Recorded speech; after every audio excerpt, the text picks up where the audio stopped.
আসসালামু আলাইকুম দর্শক, একটা ভিডিও নিয়ে আসলাম। আপনার সামনে দাঁড়িয়ে আছে এই যে অবসরপ্রাপ্ত ল্যান্স কর্পোরাল আব্দুর রাজ্জাক ভাই।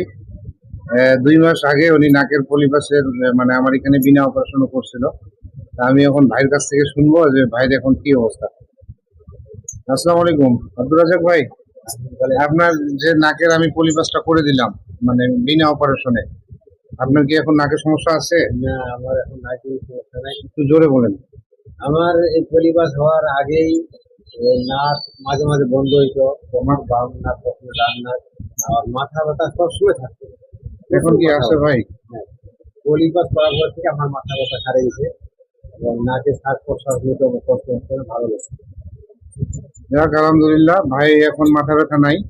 তারপরে ওনার শ্বাসকষ্ট হইতো, আল্লাহর রহমতে ওটাও কাটে গেছে। তো আপনারা যারা আমার এখানে নাকের পরিবেশের অপারেশন করতে যাচ্ছেন, আপনারা আসতে পারেন। হ্যাঁ, এটা একবারে বিনা অপারেশনের, কোনো ধরনের ব্লিডিং হবে না। ভাই আপনার কি ব্লাড বের হয়েছিল কোনো? না, খুব রাত বেড়ায়নি, আমি কোনো হ্যাঁ, কষ্ট পাইনি। কষ্ট হয়নি। সহজে হয়েছে। যাক ঠিক আছে।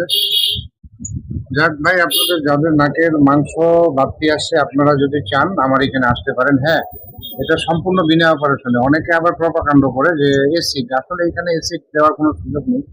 মানে এমন কোনো মানুষ নেই যে যার সাহস হবে মানুষের নাকের ভিতরে এসিড দেওয়া। কারণ এসিড দিলে আপনার এই নাকে একটা ফোঁটা পানি দেওয়ার সাথে সাথে ওটা গলায় চলে যায়। তো এসিড জাতীয় কোনো কিছু দিলে ওটা গলে যাবে, সব সাথে সাথে রিয়াকশন শুরু হয়ে যাবে, এটা লাংস পর্যন্ত জ্বালায় দিবে।